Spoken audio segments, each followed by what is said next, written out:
تماشای قورآن بکەین لە قورآندا لاپەڕەکان هەڵدەینەوە قسەی موسى عليه السلام قسەی سليمان عليه السلام وما كفر سليمان ولكن الشياطين كفروا أفرمي پروردگار يعلمون الناس السحر واتا سليمان عليه السلام كفري نكردوا واتا سحري نكردوا ليرة كفر يعني سحر لا يتكا علماء يندفر من بلام شي ولكن الشياطين شيطان كان جمع شيطان چيان كردوا كفروا كفريان كردوا بخوا ببيغمر چيا كان اوان يعلمون الناس السحر خلق فير سحر دكت واتا اوي ساحرة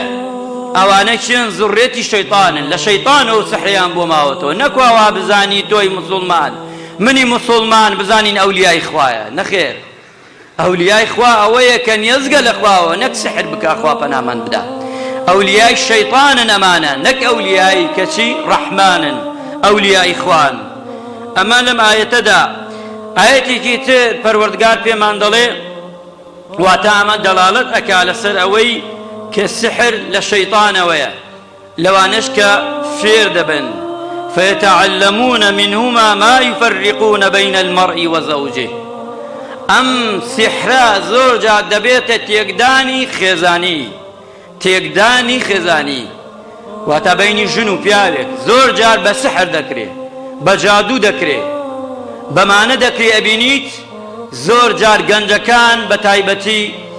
كدامزراونين أبيني سحريان تأثير تيادك وأوانيشي كبتمنن أجا إيمانك بقوة النبي تأثير تيادك كواتا السحر زور خطر إيمان داران خوشويستان بويا بيوچاكان فرمويان السحري واهي بكري أو مروفة دكوجي يعني أجر بطالي نكيت ومروفة كالسر جيان ناي ليكوجي سحري واهي دكريت أو مروفة تيك أدا إتر آية تيكداني عقل به آية تيكداني جيان به آية تيكداني وشو كلام به آية تيكداني قصة به أمانة به ونوعي كي ترشلين نخوشي توش نخوشي دي باش كعلاجي كي زور بعلاجي طبي نبوي أم جا شاك أبيته وخواي ورحمي بيبكا يعني هل هرسي حالتك هرسي كي خطرة إنسان به ولياي به فرمويا